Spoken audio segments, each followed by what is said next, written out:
Super. டேய் அத தொடாத. தனா அம்மா ப்ளீஸ். இவனை பாத்துக்கோங்க. ஒரு நிமிஷம் கூட சும்மாவே இருக்க மாட்டேங்கிறான். போடா. அம்மா. டேய் அப்போட வாடா இங்க.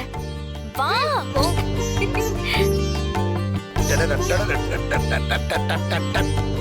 ஏங்க அது அங்கேயே வைப்பாங்க.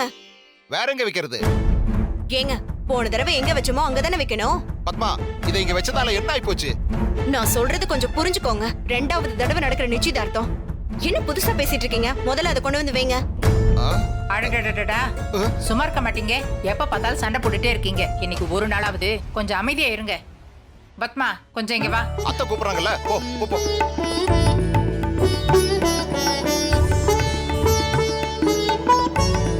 எல்லாம் இருக்குல்ல, வேற ஏதாவது கொண்டு வரணுமா? இல்லனா எல்லாம் கரெக்ட்டா இருக்கு. பார்வதி, சாருவோட அப்பா அம்மா வர நேரம் ஆயிடுச்சு. எல்லாம் ரெடியா இருக்குல்ல? எல்லாமே ரெடியா தான் அத்தை இருக்கு.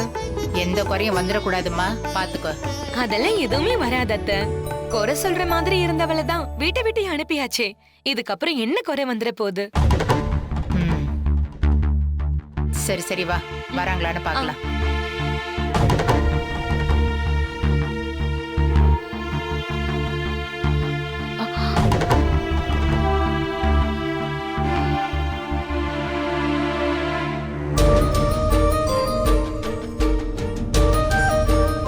என்ன ஜானகி, ஏன் ஒரு மாதிரி இருக்க? அதெல்லாம் ஒண்ணும் இல்லைங்க. ஏதோ பிரச்சனைன்னு உன் முகமே காட்டி கொடுக்குது. என்னாச்சு? என்னன்னு தெரியலங்க. ஏதோ ஒரு விஷயம் மனசுக்குள்ள உறுத்திக்கிட்டே இருக்கு.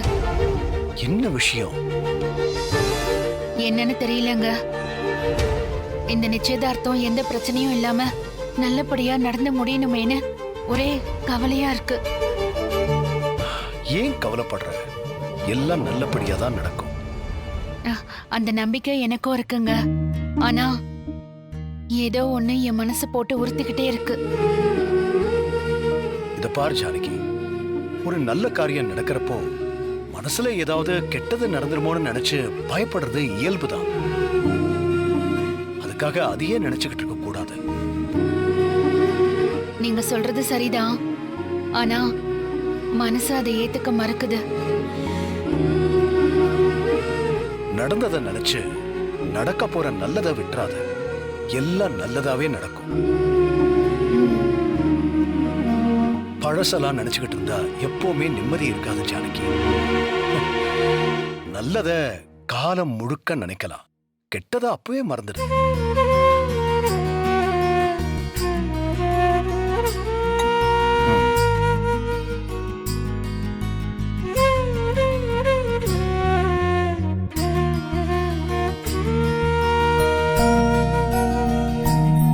எல்லாமே ரெடியா இருக்கு அத்தை.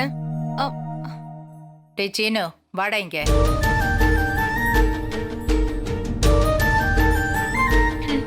அங்க பாத்தீங்களா, நாம எல்லாரும் அடிச்சு புடிச்சு வேலை பார்த்துட்டு இருக்கோம்.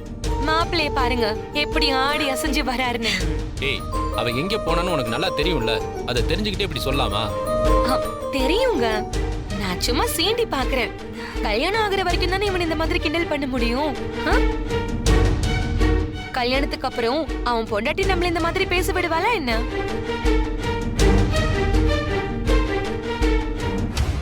ஏன் சித்தி இப்படி எல்லாம் பேசுறீங்க? அவரு நீங்க வளர்த்த பிள்ளை, உங்களுக்கு இல்லாத உரிமையா என்ன? சரி சரி, இந்த கதையெல்லாம் அப்புறமா பேசிக்கலாம். முதல்ல அவனை போய் ரெடி பண்ணி வர சொல்லுங்க. பொண்ணு வீட்டுக்காரங்க வர நேரம் ஆயிடுச்சு. போடா, போய் ரெடி ஆயிட்டு வா. சினு போப்பா, போய் குளிச்சுட்டு புது ட்ரெஸ் போட்டுட்டு வா. போ. பார்வதி, அவனுக்கு தேவையான துணிமணி எல்லாம் எடுத்து வை. நான் போய் எல்லாத்தையும் எடுத்து வச்சிடுறேன். சிவா, போய் அவங்க வராங்களான்னு பாரு. சரிக்கா, நான் போய் பாக்குறேன். சீனு, மாயாவை விட்டுட்டு வந்துட்டியா? விட்டுட்டு வந்துட்டேன் அத்தை. ஏதாவது சொன்னாளா? போ, போய் நீ தைரியமான ஆம்பளையா இருந்தா உன் வீட்டுல சொல்லு. ஒன்னும் சொல்லல அத்தை.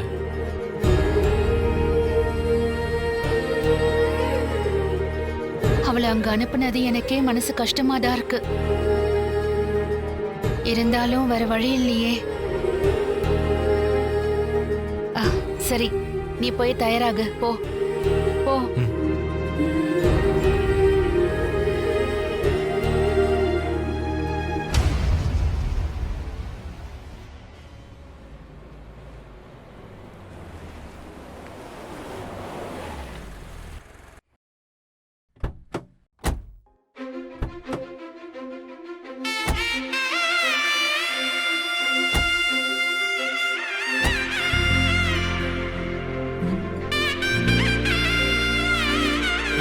வணக்கம் சம்பந்தி. வாங்க வணக்கம். வணக்கம் வாங்க வாங்க வாங்க வாங்க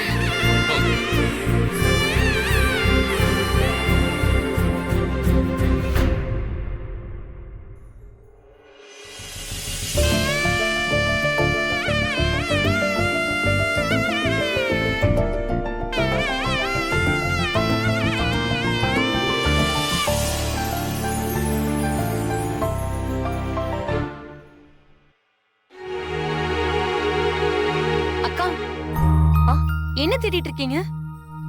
இல்ல, போன வாட்டி நிச்சயம் நிக்கிறதுக்கு காரணமா இருந்தது மாயாதான். அதான் அவ எங்கன்னு. கவலையே படாதீங்கக்கா, அவளால எந்த ஒரு பிரச்சனையும் வராது. ஏன்னா அவ வீட்லயே இல்ல. இந்த நிச்சயம் முடிகிற வரைக்கும் அவ வீட்டுக்கு வர மாட்டா.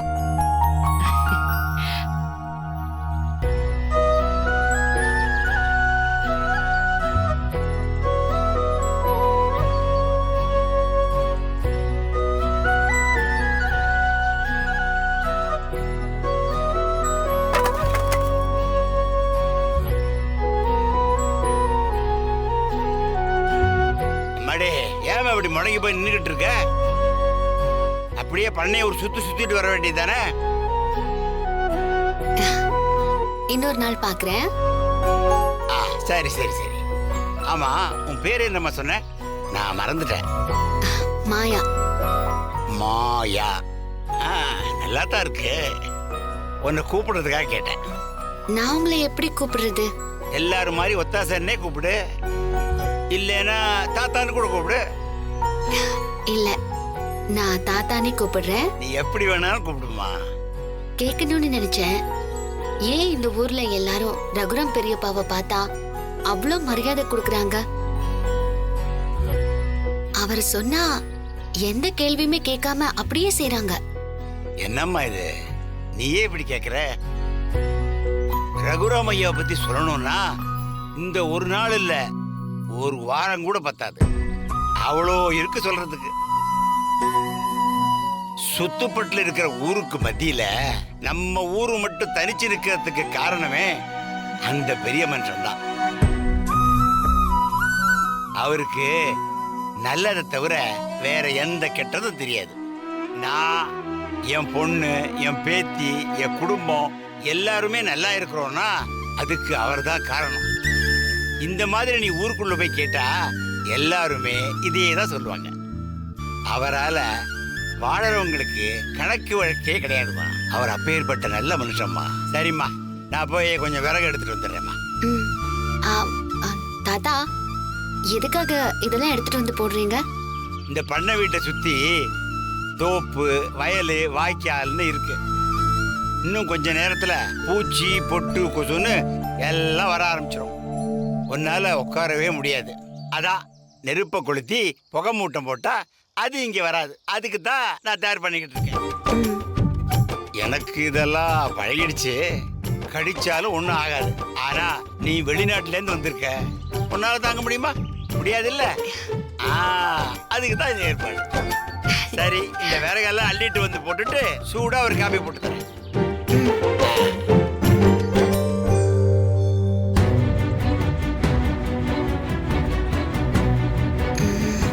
சொல்றேன்னு சொல்லிட்டு போயிருக்கான். சொல்லிருப்பானா? அவன் மனசுல நினைக்கிறது உண்மைன்னா அவன் சொல்லணும். சரி, நல்ல நேரம் முடியறதுக்கு இன்னும் கொஞ்ச நேரம் தான் இருக்கு. நீங்க சொல்றதும் சரிதாங்க. அப்போ சட்டு போட்டு ஐயரை நிச்சயதார்த்த பத்திரிகை படிக்க சொல்லுங்க. சரிங்க சம்பந்தி. ஐயரே. சரிங்க.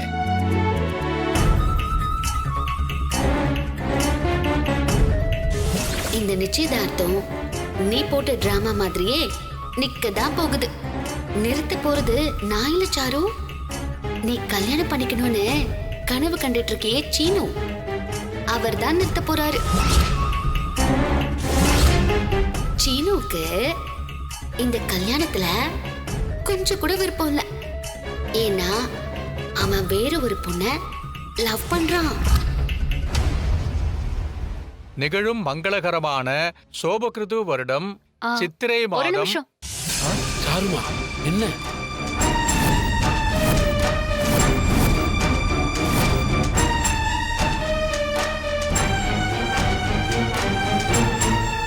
அப்பா, தட்டை மாத்துறதுக்கு முன்னாடி இந்த கல்யாணத்துல மாப்பிள்ளைக்கு விருப்பம் இருக்கான்னு கேளுங்கப்பா.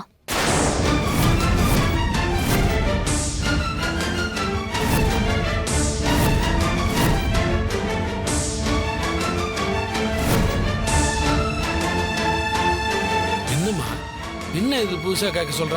அவருக்கு விருப்பம் இல்லாம இது நடக்குதுன்ற? அப்பா, இல்லாம நடக்குதுன்னு நான் சொல்லலப்பா. இருக்கா இல்லையான்னு ஒரு வார்த்தை கேட்டுடுங்கன்னு தான் சொல்றேன். அதுதான் எதுக்குன்னு கேக்குறேன். எல்லாத்தையும் ஒரு வாட்டி கேக்குறதுல தப்பு இல்லையேப்பா. ஏமா, இவ்வளவு பெரிய குடும்பத்துல இப்படி ஒரு நிகழ்வு நடந்துட்டு இருக்கும்போது நான் குறுக்க போய் கேட்டா அது தப்பாயிடாது? அதெல்லாம் எதுவும் ஆகாதுப்பா. எனக்காக ஒரே ஒரு டைம் அவர்கிட்ட கேளுங்க.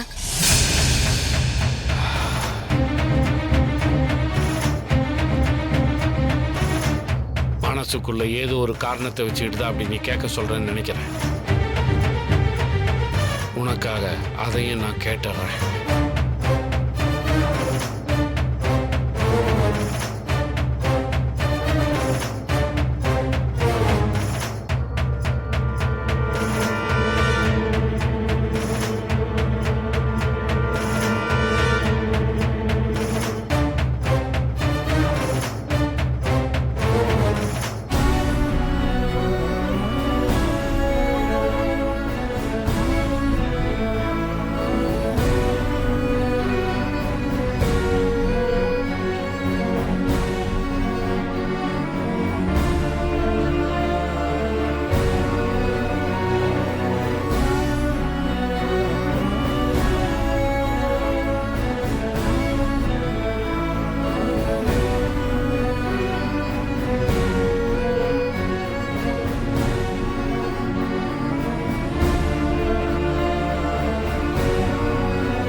மாயா, வீட்டுக்கு போலாம்.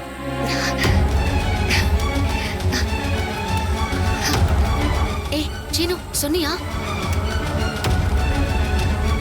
உங்க மாமா என்ன சொன்னாரு? உங்க அத்தை என்ன சொன்னாங்க? சீனு, உங்க அப்பா அம்மா என்ன சொன்னாங்க? ஏன் சைலண்டா நிக்கிற? என்னதான் நடந்துச்சு?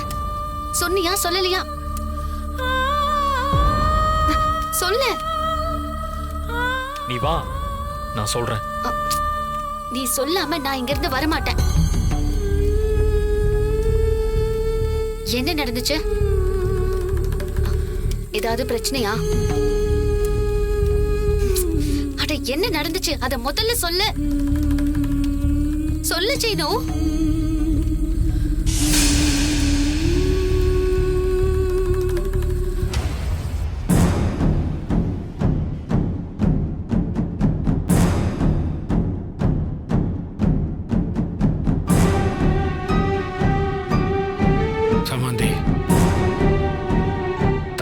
எடுத்துக்காம கொஞ்சம் இப்படி வரீங்களா?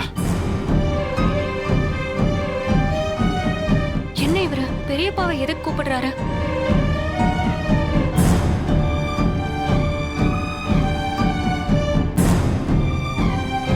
சொல்லுங்க சம்பந்தி. போன தடவையும் நிச்சயதார்த்தத்தில் ஒரு பிரச்சனை வந்தது. இந்த தடவையும் அது மாதிரி எந்த பிரச்சனையும் வந்துடக்கூடாதுன்னு நினைக்கிறேன்.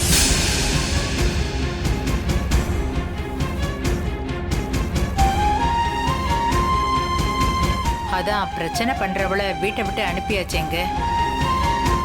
அவளை விடுங்கம்மா. ஏன் இந்த வீட்டில் இருக்கிறவங்க எல்லாருக்கும், குறிப்பா மாப்பிள்ளை சீனு தம்பிக்கு என் பொண்ணு சாரு இந்த வீட்டுக்கு மருமகளா வர்றது மனப்பூர்வ சம்மதம் தானே?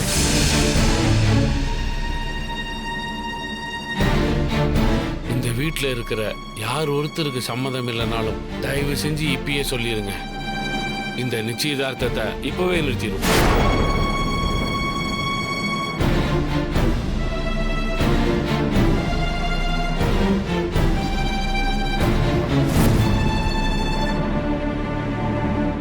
நடந்த சம்பவத்தையே நீங்க இன்னும் நினைச்சுக்கிட்டு இருக்கீங்க சம்பந்தி.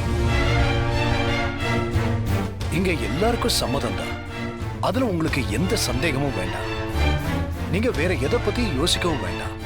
இருந்தாலும் சம்பந்தி, பொண்ணா பெத்தவனாச்சே, மனசுக்குள்ள ஒரு பயம் இருக்கத்தானே செய்யுது. கல்யாண மேடை வரைக்கும் வந்து நின்று போச்சுன்னா அதை விட பெரிய அவமானம் வேற என்ன இருக்கு சம்பந்தி? அதனாலதான்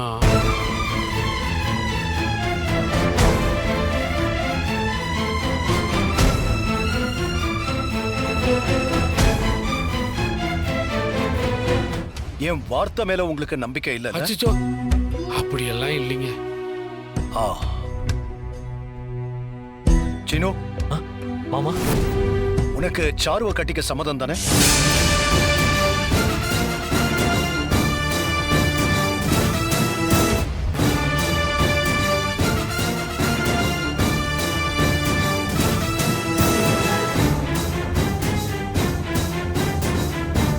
சொல்லு, சம்மதம் தானே?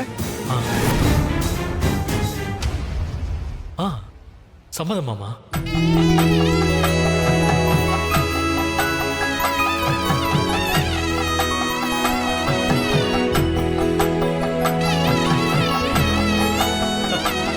இது போதுமா? போதுங்க, போதும் சம்பந்தி. இப்ப சொல்றேன், எல்லார் முன்னாலேயே சொல்றேன். சீனுவுக்கும் இந்த வீட்டுல இருக்கிற எல்லாருக்குமே இந்த கல்யாணத்துல சம்மதம். இந்த கல்யாணம் நடக்கும்.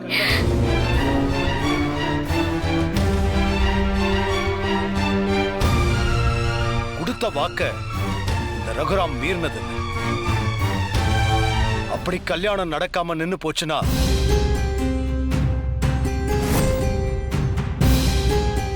இந்த ரகுராமோட மூச்சு நின்னதா அர்த்தம். ரகு, மாமா,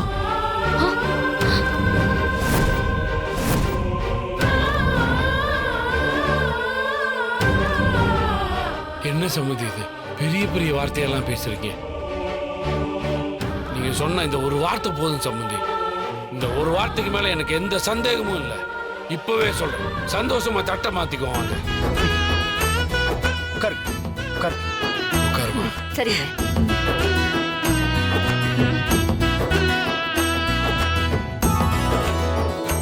ஐயரே, வாசிங்க.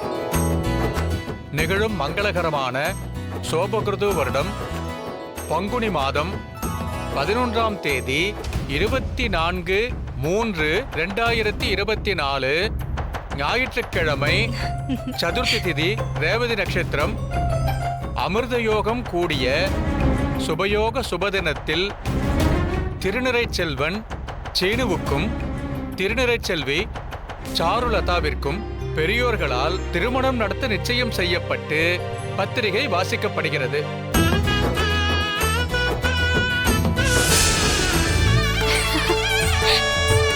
பொண்ணு வீட்டுக்காரங்களும் மாப்பிள்ளை வீட்டுக்காரங்களும் தட்டை மாத்திக்கோ.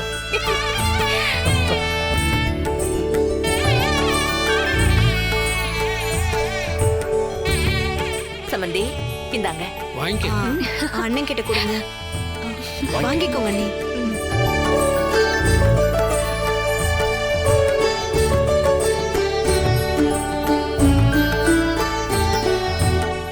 என்னங்க